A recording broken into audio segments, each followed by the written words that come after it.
ராஜா சிங்கமும் குள்ள நரியும். ஒரு அழகான ஊர் இருந்துச்சு. அந்த ஊர் பக்கத்தில் ஒரு பயங்கரமான அடர்ந்த காடு இருந்துச்சு. அந்த காட்டில் ஒரு பயங்கரமான ராஜா சிங்கம் இருந்துச்சு.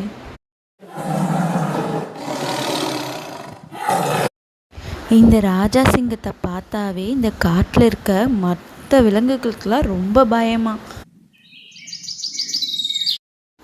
ஒரு நாள் நம்ம ராஜா சிங்கம் காட்டை சுற்றி பார்க்க போச்சு.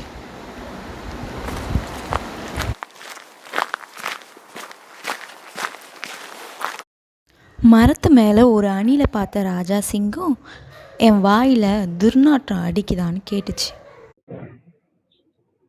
என் வாயில துர்நாற்றம் அடிக்குதா? இல்ல ராஜா, உங்க வாயில துர்நாற்றம் அடிக்கல. என்கிட்டயே பொய் சொல்கிறாயா? உன்னை கொல்ல போகிறேன். அணில் பொய் கூறியதாக நினைத்து ராஜா சிங்கம் அணிலை சாப்பிட்டுடுச்சு. அங்கிருந்து கொஞ்ச தூரம் சென்ற ராஜா சிங்கம் கொஞ்ச தூரத்தில் சில குரங்குகள் மரத்து மேலே இருப்பதை பார்த்துச்சு. ஒரு குரங்கிடம் என் வாயில் துர்நாற்றம் அடிக்குதான்னு கேட்டுச்சு. ஏ குரங்கு, என் வாயில துர்நாற்றம் அடிக்குதா?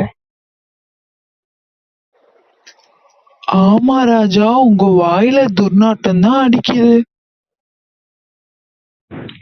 எவ்வளவு திமிர் இருந்தால் என் வாயில் துர்நாற்றம் என்கிறாய்? இரு, உன் உயிரை எடுக்கிறேன் என்று சொல்லி சிங்கம் அந்த குரங்கை கொன்றுவிட்டது. மீண்டும் ராஜா சிங்கம் அந்த இடத்திலிருந்து கொஞ்ச தூரம் நடக்கத் தொடங்கியது. கொஞ்ச தூரத்தில் ராஜா சிங்கம் ஒரு நரியை கண்டது. அந்த நரியிடம் என் வாயில் துர்நாற்றம் அடிக்கிறதா என்று கேட்டது. ஏ நரி, என் வாயில் துர்நாற்றம் அடிக்கிறதா? எனக்கு காய்ச்சலாக உள்ளதால் மூக்கடைப்புள்ளது. அதனால் எனக்கு எந்த வாசனையும் தெரியவில்லை ராஜா. ஓ, அப்படியா? சரி, நீ இங்கிருந்து போகலாம். குழந்தைகளை, சிங்கத்திடம் நரி புத்திசாலித்தனமாக பதில் கூறியுள்ளது. அதனால் சிங்கத்தின் பிடியிலிருந்து நரி அந்த இடத்திலிருந்தே தப்பி சென்றது. மாரல் ஆஃப் த ஸ்டோரி: புத்திசாலிகள் ஆபத்து காலத்தில் அதிகம் பேச மாட்டார்கள்.